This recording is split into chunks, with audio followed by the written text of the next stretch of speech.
Siguiendo con la nueva serie, la última, de exposiciones sobre filosofía o crítica de la filosofía. Esta vez con exposiciones sobre los conceptos desde la perspectiva de la complejidad, y después hemos continuado como análisis crítico de la dialéctica, sobre todo situándonos en la mejor exposición de la dialéctica desde la enunciación filosófica, fenomenología del espíritu. Vamos a continuar pues con lo que dejamos en la última exposición, el inicio incipiente de nuestra crítica de la dialéctica.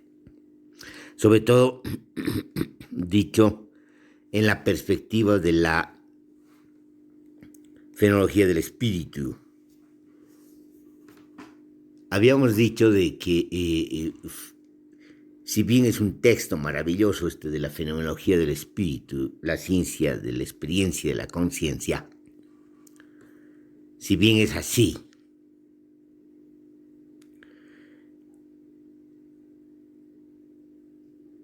es maravilloso también porque precisamente nos muestra el fracaso de la filosofía y el fracaso de la dialéctica, y sobre todo la fenomenología del espíritu, y por lo tanto de Hegel. ¿Y en qué fracasa? Fracasa porque se están refiriendo, digamos, a la constitución de la conciencia, de la autoconciencia, de la razón, del espíritu y del saber absoluto.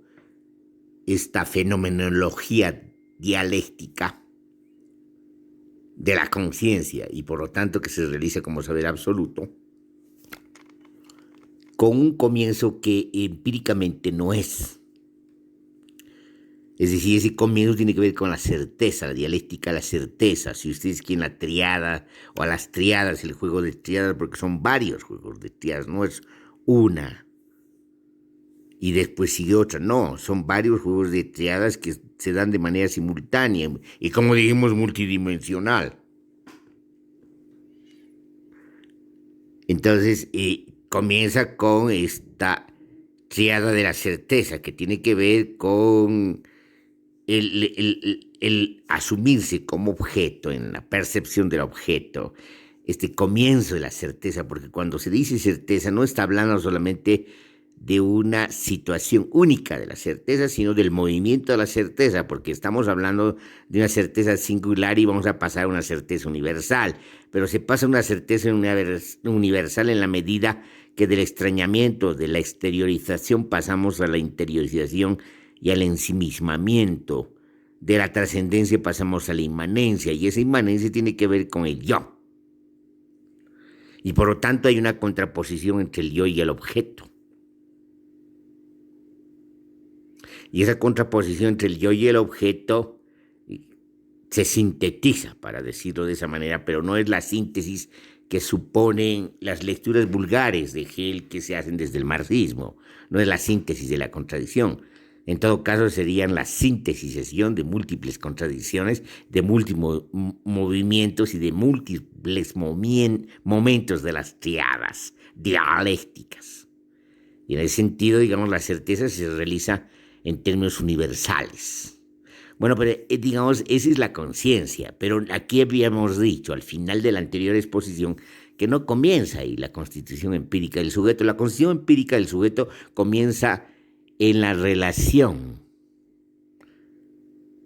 si ustedes quieren, dinámica, para no decir dialéctica, entre sujetos que también son movimientos. No hay una situación singular del sujeto, sino son movimientos, son procesos de constitución entre el sujeto que es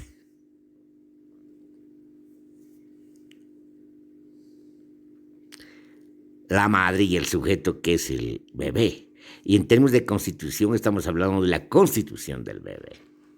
Y no vamos a hablar todavía de niño o niña porque no hay la mediación cultural e institucional que define roles.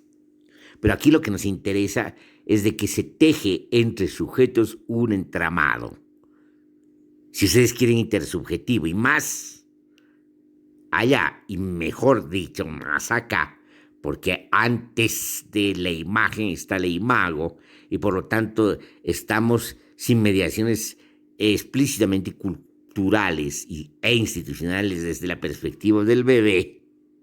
Y en ese sentido tenemos la imago, la percepción desnuda y descarnada, sin mediaciones culturales del lenguaje e institucionales. Y por lo tanto, en esta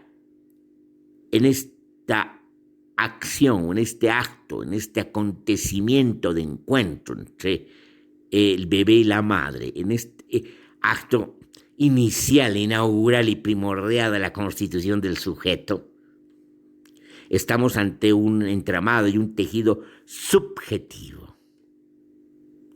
Es entonces lo primero que se hace, lo primero que ocurre y que acontece es el entramado, el tejido subjetivo, que es la red o son las redes que lanzamos para atrapar, para decirlo parafraseando a Popper, para atrapar lo que hay en el mundo efectivo, pero mucho más allá, en la realidad efectiva, lo que llama Hegel la Wirklichkeit. Pero esa realidad efectiva es conceptual. Estamos hablando nosotros de la realidad efectiva, la inalcanzable, que en términos de interpretación de la mirada humana es el mundo efectivo, porque también hay mundos.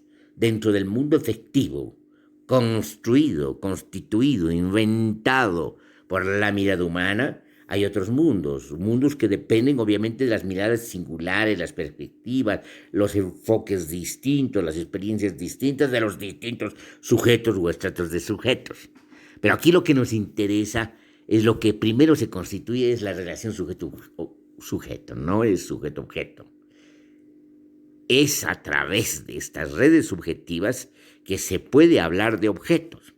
Y obviamente a partir precisamente de las mediaciones lingüísticas, culturales, institucionales, el bebé que deja de ser bebé y que llega a ser niño o niña, empieza a adquirir a través de estos instrumentos que hemos mencionado su relación con el sistema de objetos. Objetos que no son mudos, son nombrados, tienen nombres culturales, nombres lingüísticos, nombres institucionales. Es cuando aprende el lenguaje y a través del lenguaje aprende a sumergirse pues en la sociedad concreta en la que ha nacido. Y en ese sentido accede al mundo de los objetos. Y el mundo de los objetos no es un mundo inocente, como de alguna manera nos hace traslucir Hegel en la fenomenología del espíritu.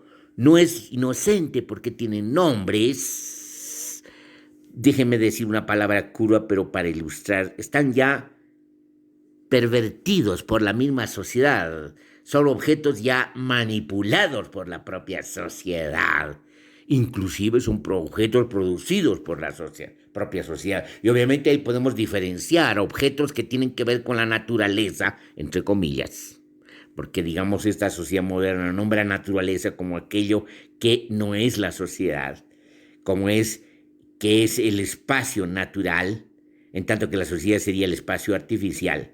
Esas cosas, esas ideologías, esos alcances de las ideologías de la modernidad que definen estas separaciones, que son economías políticas dentro de un concepto de la economía política generalizada que separa lo concreto de lo abstracto, lo singular de lo general o de lo universal, y por lo tanto valoriza lo abstracto, lo universal, y desvaloriza lo singular y lo concreto, lo real.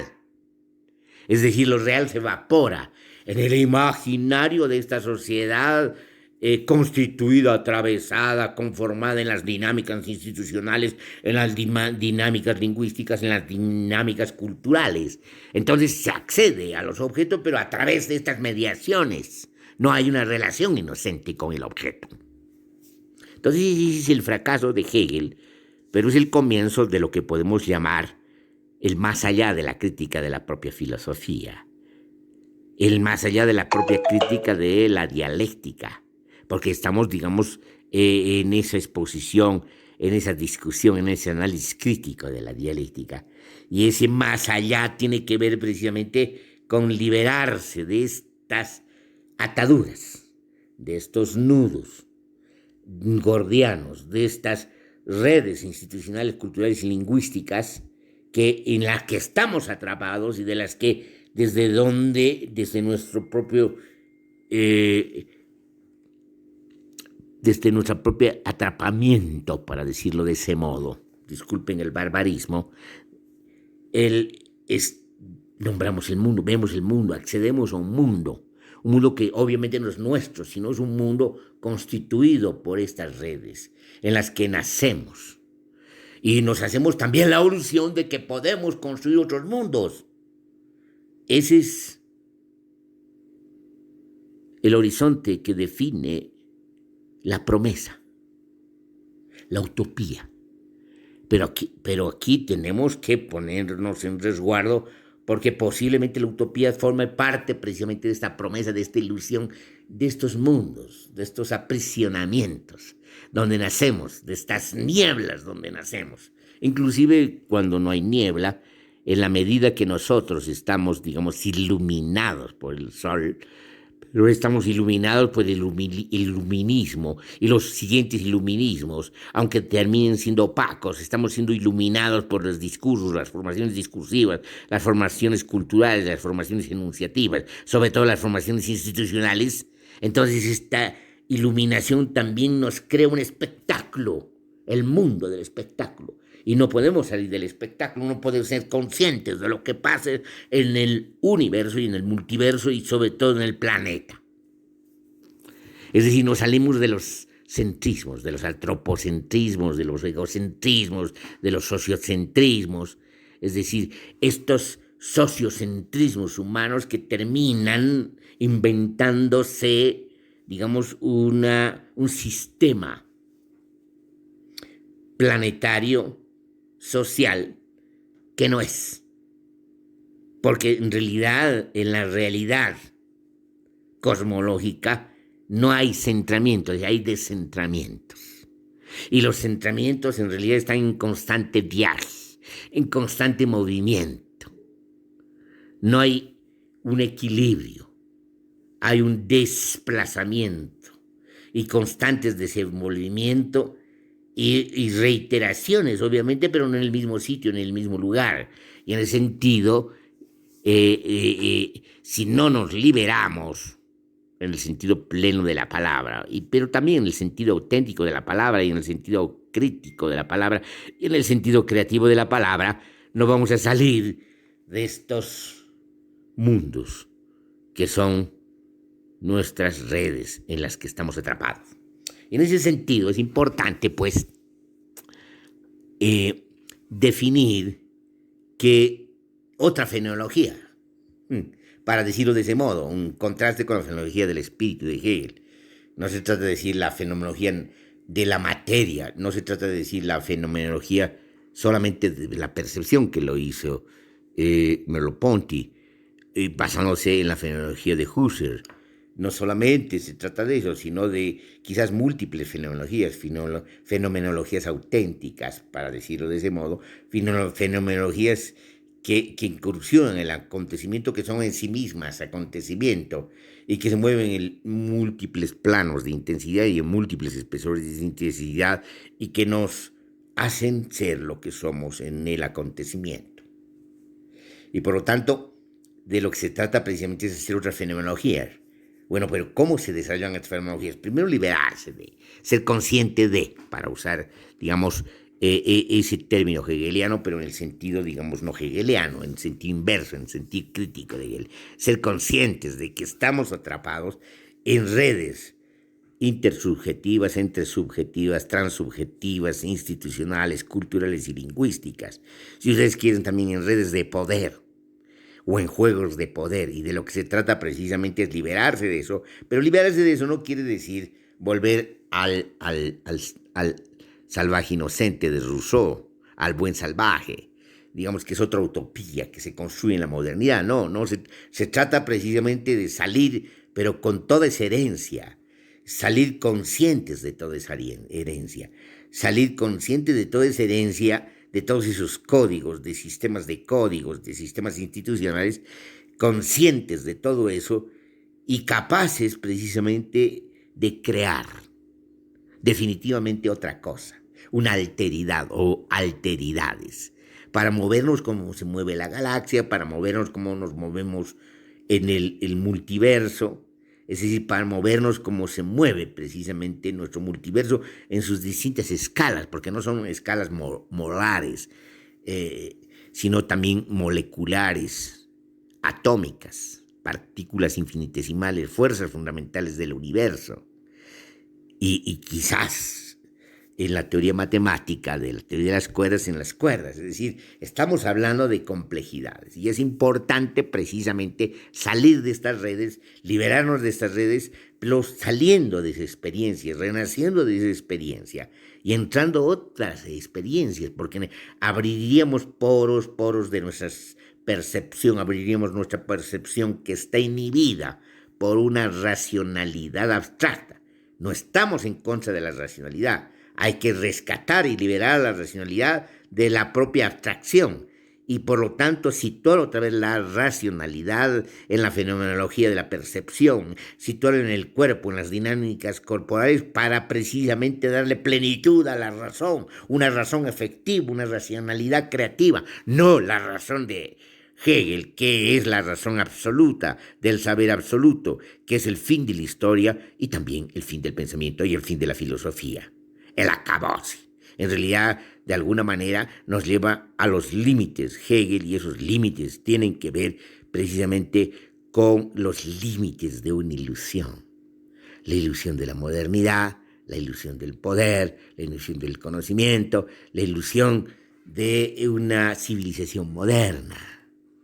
Y tenemos que salir de eso porque tenemos que vincularnos, volvernos a comunicar con nuestro cuerpo, con los distintos planos de intensidad, dinámicas de intensidad, espesores de intensidad de nuestro cuerpo que se comunica con el multiverso, porque formamos parte del multiverso y formamos parte precisamente de un planeta que está en constante sincronización, descronización, resincronización, para decirlo en términos deleuzianos, o parafraseando a Deleuze, porque no habla de esa manera Deleuze habla de territorialización, desterritorialización, reterritorialización. Estamos haciendo paráfrasis de esos ritmos, por así decirlo, deleuzianos. Entonces, el comienzo es otro.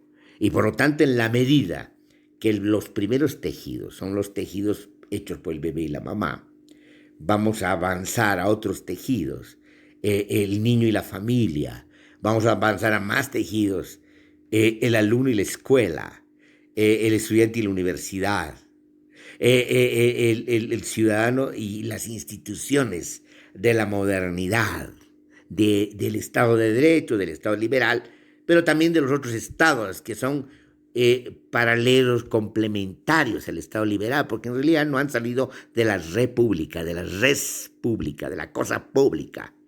Es decir, los estados socialistas, del socialismo real, es decir, en la medida que se van construyendo otros tejidos, y los tejidos quizás más complejos, más abundantes, más hogareños, por así decirlo, son los tejidos culturales. Y por lo tanto, estamos, que se llama, con muchos tejidos, y estos tejidos nos permiten paradójicamente el acceso a los sistemas o los mundos de objetos, las estratificaciones del mundo de los objetos, ¿no? Del mundo que se llama real desde esta perspectiva y quizás sea otra cosa, pero que nos aleja a su vez de esa vinculación desnuda, carnal, con la realidad efectiva, más efectiva.